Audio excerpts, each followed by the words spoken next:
我会在影片开始之前，先跟大家聊一下。今天我大概是早上6、7点到台北，然后呢，为了调时差，所以上了一天班到现在。但其实刚刚算错了时差，对我以为回来的时候是礼拜3，没有，已经礼拜4。所以看到这影片的你，现在应该是礼拜6或礼拜天吧。应该是有赶出来了。那有个小故事，就是原本我真的很累，时差的关系，我下班的时候在吃饭。正当我边吃饭在想说是不是这礼拜先休息一下的时候，我就在离开的时候遇到一个粉丝，然后说哦，康康，我很喜欢你，然后就跟你拍照这样，然后给我一些蛮大的动力哦，所以决定好不好？现在还是打开相机来跟大家见个面。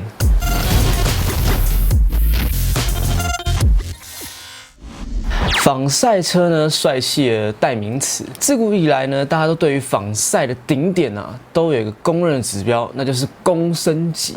至于现在屁孩很流行传言的什么不是 H2 就不算重车，那这是另外一段佳话了，好不好？那何谓公升级呢？就是如果你刚进入到重车世界，小肥羊啊，不是小绵羊。公升级的定义呢，就是1000cc， 刚好就是1公升。干，这不是干话吗？啊，没错，就是这样子。但受限于近年来呢，世界主流的赛事规定，直列4缸或者是 V 型4缸的参赛车呢，都会把排气量限制在1000cc 内，就普遍都是999啦，或是998cc，这就是我们所谓的公升级。然而，想要参加顶级的世界超级摩托锦标赛呢，各家车厂都会按照它的规定来开发车辆，这就是我们普遍男儿的梦想啦。公升级 R1， 公升级阿鲁 ，BMW S1000RR，RSV4 啊，忍者10号，本田延任，这些耳熟能详的名称呢，也是全球骑士所追求的性能车款的指标哦。排气量限制在1公升，炸出最多的马力，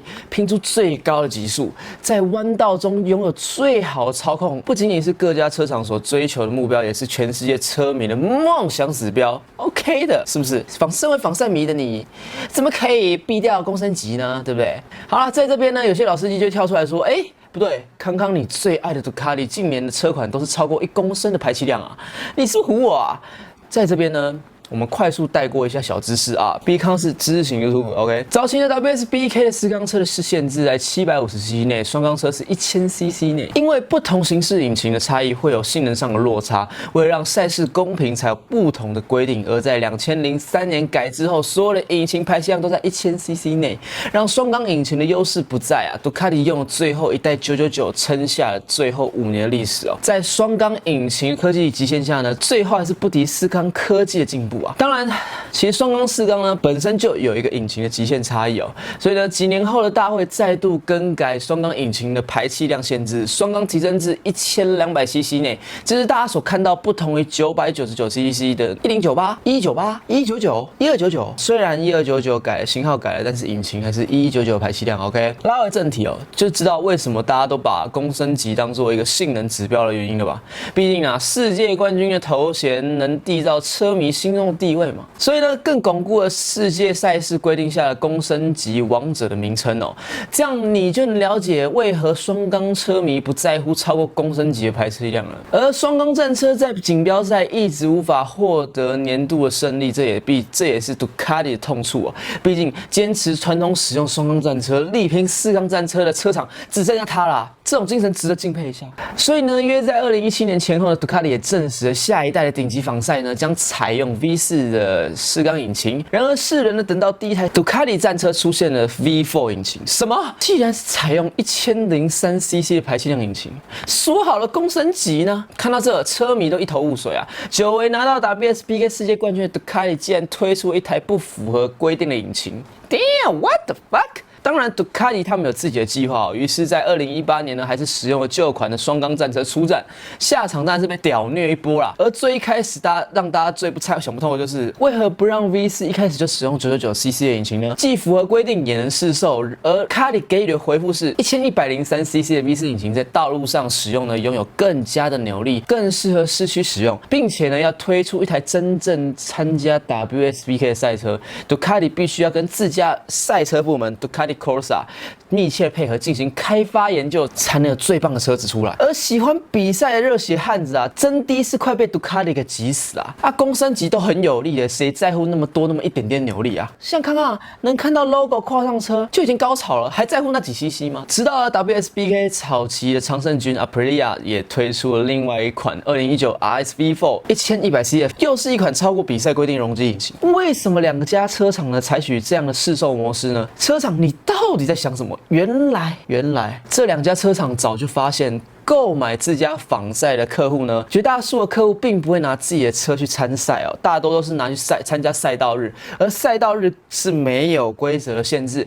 市面上的普遍的公升级引擎呢，为了换取高速表现以及最大的马力，通常都会牺牲低速扭力，而造成在道路上不好驾驭的情况。而提升了这些排气量后呢，车主在路上呢就难以驾驭的困扰呢，自然就消失了。去参加赛道日不是因为要自己变成专业车手 ，OK？ 不会在意我的引擎不合乎世界比赛的规定，用上排气量增加的手段呢，让业余的骑士在赛道骑乘上面有更多的优势，也更容易的上手。这样的行为反而会提升车辆的销售数字哦。于是不再公升级的公升级以及符合规定的公升级，就这样一并的用不同的型号在市场上同时销售。有竞赛取向呢，就需选择你符合规定的；那业余骑士呢，就选择更大排气量的顶级仿赛。提供了不同选择，各家车厂呢，它提升它的销售，也获得了更多车主的口碑哦，货出得去，人进得来，高否不是啊。车厂发大财，当然啦，日系车厂呢对于这样的行为是并没有跟进的。当然也有少数案例是，就例如636的竞赛以及市售600cc 5996啊。我们口中的四大天王呢，还是维持了1000cc 的市售引擎哦。这样也并非说没有跟上市场的销售主流啦，也不能说是不跟进的人就输了这场销售战役。不同引擎的销售政策真的是有利有弊啊。毕竟以符合规定 Panagonia 的 V4R 来说，其实是这样发音。美国基本款的售价已经冲过了120万台币了。那在1003cc 的 V4S 呢，在用料高档的情况下呢，也一直霸占着高价市售仿赛的美名哦。Aprilia 呢，更是把诸多的崭新科技下放到市售1100cc的跑车上哦，售价呢也不亲民。唯一可以确定的是，这些市场的潮流对于台湾的车市沙漠来说呢，我们能体验到的新款仿赛呢，真的是越来越少。毕竟6期环保的严格，对于这些高污染的公升仿赛来说呢，绝对是一大门槛啦。更不要说提6期以后呢，7期的环保。究竟在未来我们会跟多少的崭新科技车辆结缘？想必是无缘的车款只会是越来越多。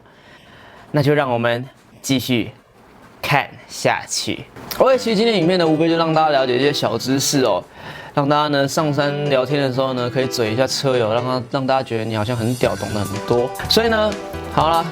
不管怎样，还是希望有帮助到你哦。那 OK， 那这边还是顺便问大家一下，你觉得你最喜欢的公升仿赛是哪一台？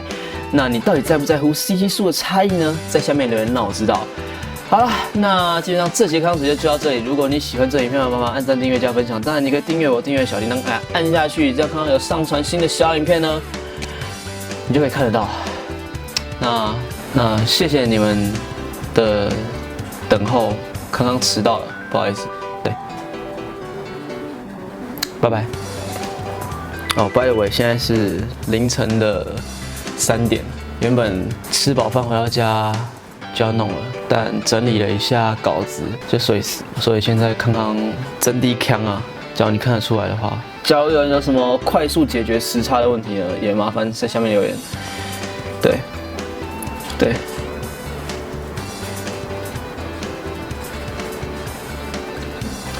拜拜。